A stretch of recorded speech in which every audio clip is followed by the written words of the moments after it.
ako. Masaya na po ako. Idinipensa niya pa niya ng world title sa November 19 sa Vietnam. Diane Castillejo, ABS-CBN News. Takot yung asawa niya dyan. Laki ng katawan. Ipinagtanggol ni Joey Santa Maria ang leading na si Ian Veneracion sa issue ng hiwalayan sa asawa kung saan si Jessie Mendiola umano ang third party. At Julia Barreto nag-react sa issue ng pagkakaling sa anak ni Senator Manny Pacquiao. Nagpapatrol si Marie Lozano. Ito ang transformation ni Julia Barreto.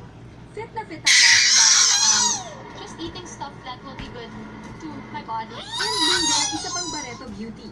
Ang kapatid ni Julian na si Claudia, nakasama niya sa endorsement. Pagdating naman sa love life, nagsalita na si Julia sa pagkakaugnay sa kanya sa anak ni Senator Manny Pacquiao na si Jimwell.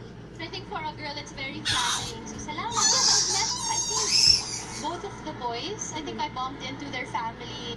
Nagulat naman si Jody Santa Maria sa pagdating sa ka-love team niyang si Ian Veneracion at Jessie Mendiola. Kumalit ang balitang on the rocks ang 19-year marriage ni Ian sa non-showbiz wife dahil sa third party.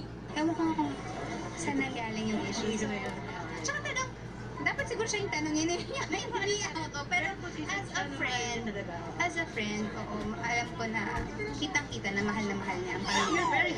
Nagulat din si Jessie sa paglilink sa kanya sa aktor. Sinong hindi magugulat kayo? Nagulat kayo, di ba? Sana naman tigilan na lang nila yung mga gano'n. Siyempre, Ayaw namang patulan ng kampo ni Ian ang malisosong issue. Marie Lozano,